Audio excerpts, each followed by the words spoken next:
Oke, kita masuk ke momen desain. Momen desain perlu dihitung untuk mendapatkan luasan tulangan pokok yang dibutuhkan dalam mendesain plat. Nah, untuk langkah-langkahnya, yang pertama kita harus menentukan tebal efektif dari plat. Dengan asumsi awal, tulangan yang dipakai adalah diameter 12 dan tebal selimut plat 20 mili, maka kita dapat tebal efektif plat sebesar 144 mm. Itu didapat dari tebal plat dikurang tebal selimut dikurang dengan diameter tulangan dibagi 2. Kemudian menentukan regangan tekan beton.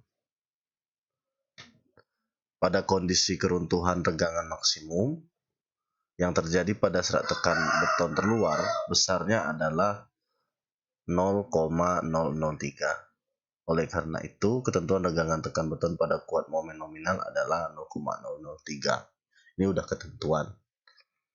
Selanjutnya menentukan nilai beta 1 berdasarkan SNI itu untuk FC kecil dari 28 MPa, beta 1-nya sama dengan 0,85.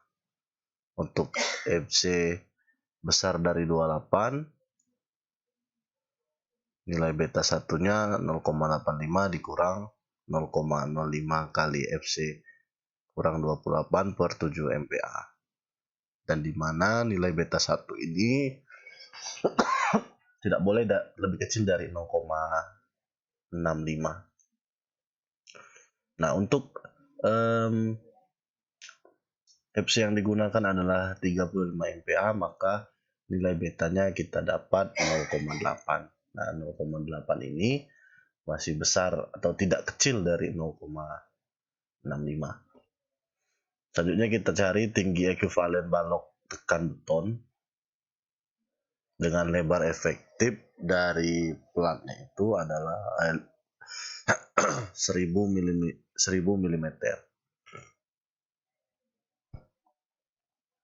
Untuk C sama dengan T, di mana C itu adalah 0,85 FC kali A kali BE dan T-nya adalah AS kali FY. Dari persamaan ini kita harus mencari nilai A. A itu adalah tinggi ekuivalen balok tekan tadi. Nah,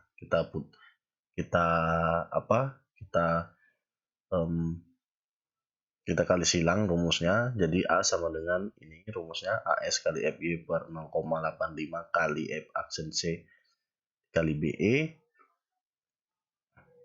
Nah, di sini kan nilai AS kan itu nggak ada kan ya. Nah, jadi kita dapat 0,014 AS. Nah, AS ini yang mau kita cari. Karena AS ini adalah luas tulangan perlu untuk plat. Nah, kemudian langkah yang selanjutnya kita mencari jumlah tulangan yang dipakai tersebut.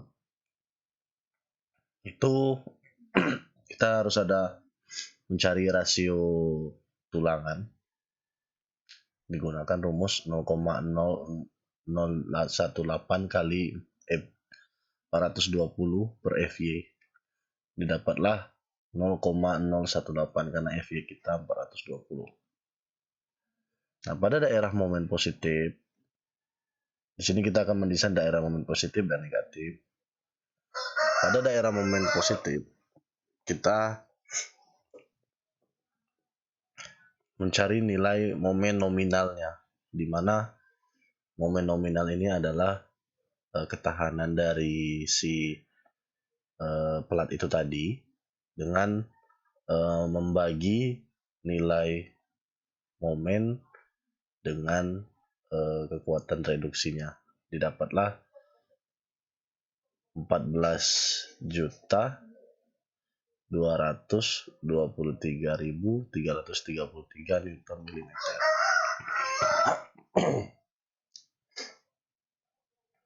Kemudian mencari nilai Rn. Nilai Rn ini yaitu nilai momen yang tadi sudah kita dapat dibagi dengan B kali D kuadrat. Didapatlah nilai Rn-nya 0,014 0,686. Kita masukkan, selanjutnya kita cari nilai M. Ini rumusnya, kita masukkan nilai FY dan FC-nya, didapat nilai M-nya adalah 14,117. Selanjutnya kita mencari nilai row hitung. Tadi kan ada row minimum ya. Nah, kalau ini row hitung, dimana nilai-nilai tadi M sama Rn itu dicari untuk mencari nilai row ini, rasio tulangan ini. Nah, kita masukkan ke dalam rumusnya, 1 per M dikali 1 kurang akar dari 1 kurang 2 kali M kali Rn per Fy, didapat row hitungnya 0,00165. Nah, begitu pula untuk momen negatif, rumusnya sama. Kita masukkan angka-angkanya, didapat nilai row untuk momen negatif kurang lebih hampir sama, hanya beda 0,0001. Karena nilai row tadi lebih kecil dari row minimum, maka yang kita pakai itu yang terbesar atau yang minimum tadi untuk mencari nilai AS.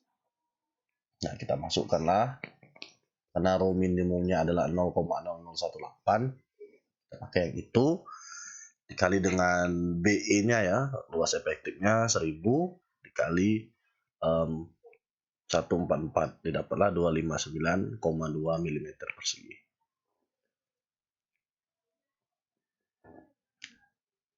Untuk mencari spasi tulangan untuk pelat, berdasarkan SNI 2847/2019, pasal 7723, nilai maksimal spasi pelat adalah harus kurang dari 3H atau 450 mm.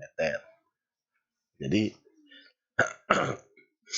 S maksimum itu adalah 3 dikali tebal plat atau 450 mm.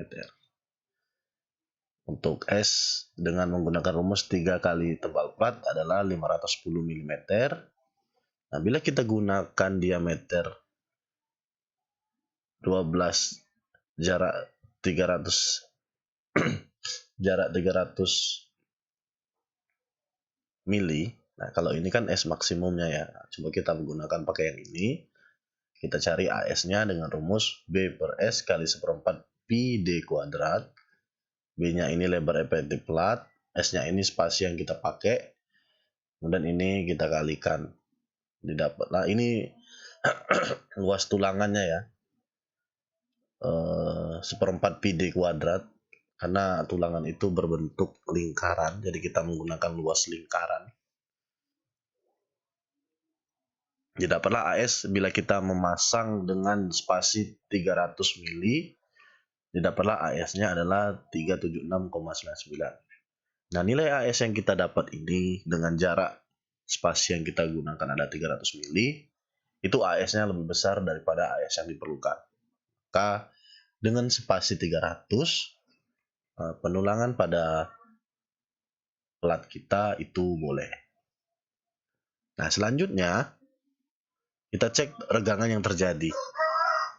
Regangan yang terjadi akibat kita menggunakan tulangan diameter 12 tadi dengan jarak 300 mili.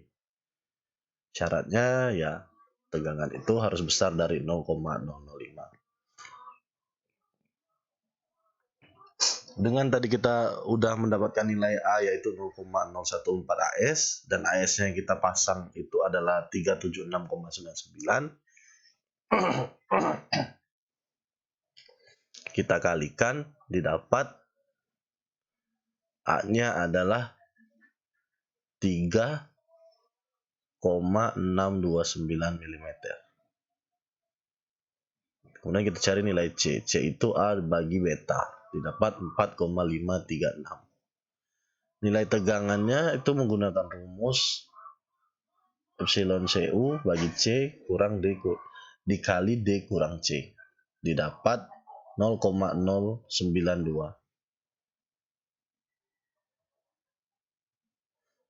0,092 ini lebih besar dari 0,005, maka tegangan kita oke. Itu untuk momen desain mencari tulangan pokok pada plat.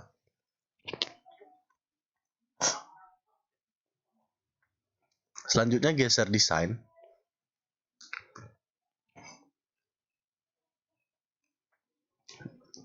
Geser desain ini digunakan untuk mencari luas tulangan geser perlu dalam desain plat lantai. Jadi mana syaratnya adalah ini VN ya, atau P VC harus besar dari VU. Jika P VC lebih besar dari VU, maka tidak diperlukan tulangan geser pada perencanaan plat. Namun jika P VC kecil dari VU, maka diperlukan tulangan geser pada plat. Di mana P-nya itu adalah 0,75, dengan VC-nya kita dapat dari rumus 0,17 akar dari M aksen C kali B kali D. Didapat 381,64 kN. Kita kalikan dengan 0,75,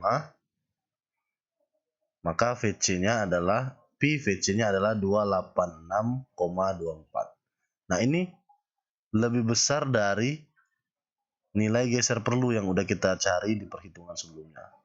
Maka perencanaan plat ini tidak memerlukan tulangan geser. Seperti itu.